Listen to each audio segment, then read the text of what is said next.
Hello बच्चों, let's read the question. The question says read the following statements carefully and choose the incorrect option. हम इनमें से एक incorrect option को choose करना है. Option 1. Order and other higher taxonomic categories are identified based on aggregates of characters. Option 2. Separate taxonomic categories are required for each taxonomic category such as family, genus, species for identification purposes.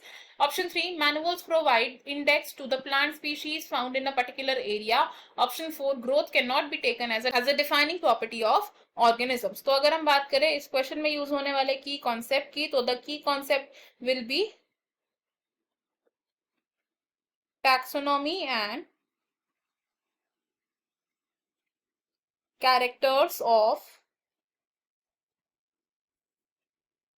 Living being. अब taxonomy क्या है? Taxonomy है वो branch of biology जिसमें हम identification, classification and nomenclature करते हैं organisms का.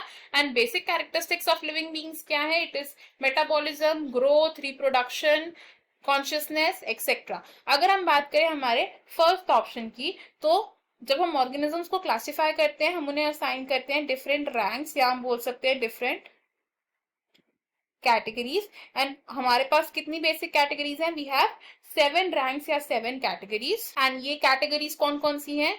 दीज आर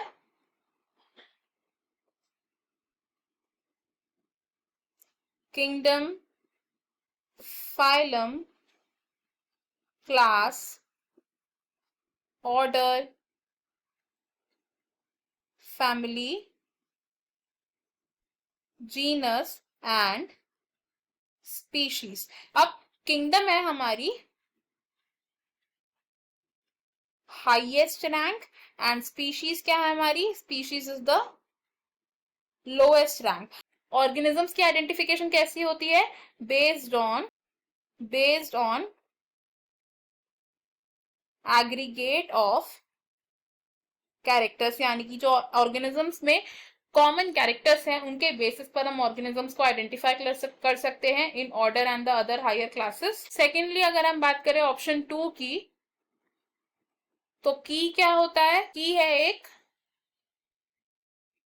टैक्सोनॉमिक एड जो हमारी हेल्प करती है in classification and identification of organism. And की में जो क्लासिफिकेशन होती है it is based on the contrasting characters जिन्हें हम रिप्रेजेंट करते हैं in the form of a couplet. अब इस कपलेट में जो 2 कैरेक्टर्स होते हैं उनमें से एक कैरेक्टर को एक्सेप्ट किया जाता है, दूसरे कैरेक्टर को रिजेक्ट किया जाता है. एंड हर टैक्सॉन के लिए, फॉर ईच टैक्सोनॉमिक रैंक क्या हम बोल सकते हैं, ईच टैक्सॉन के लिए एक स्पेसिफिक की जरूरत होती है हमें. नेक्स्ट थर्ड ऑप्शन की अगर बात करें तो मैनुअल है हमारी एक टैक्सोनॉमिक एड. एंड मैनुअल में हमें क्या पता चलता है? मैनुअल हमें प्रोवाइड करती है the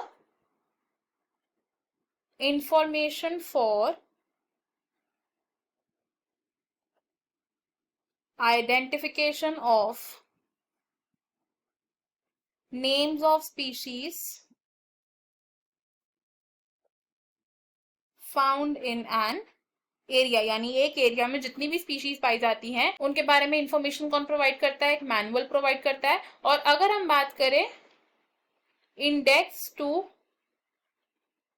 plant species in an area की, तो इंडेक्स ऑफ प्लांट स्पीशीज किसे हम बोलते हैं? हम इसे बोलते हैं फ्लोरा. तो फ्लोरा है वो टैक्सोनॉमिक एड जिसे हम इंडेक्स बोलते हैं for the plant species in an area. Next अगर बात करें ऑप्शन 4 की, तो जो ग्रोथ है, ग्रोथ को हम डिफाइनिंग फीचर नहीं बोल सकते एक लिविंग ऑर्गेनिज्म का. वाई? बिकॉज अगर हम बात करें प्लांट्स की, तो प्लांट्स में ग्रोथ होती है अनलिमिटेड, यानी कि प्लांट्स ग्रो करते हैं through out the life span. और एनिमल्स की बात करें तो एनिमल्स की ग्रोथ होती है लिमिटेड, यानी कि एनिमल्स अपनी लाइफ स्पैन में एक पर्टिकुलर स्टेज तक ही ग्रो कर पाते हैं, फिर उनकी ग्रोथ रुक जाती है. इसकी वजह से ग्रोथ को हम डिफाइनिंग फीचर नहीं मानते हैं लिविंग ऑर्गेनिजम्स का.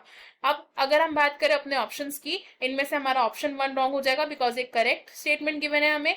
ऑप्शन 2 भी रॉन्ग हो जाएगा बिकॉज ये भी करेक्ट स्टेटमेंट है. ऑप्शन 3 हमारा करेक्ट होगा बिकॉज जो मैनुअल होते हैं वो इंडेक्स की तरह एक्ट नहीं करते हैं for plant species in an area, that is called flora. And option 4 हो जाएगा हमारा रॉन्ग. फाइनल आंसर है हमारा इस क्वेश्चन में option 3. I hope you have understood it well. Best of luck. Thank you.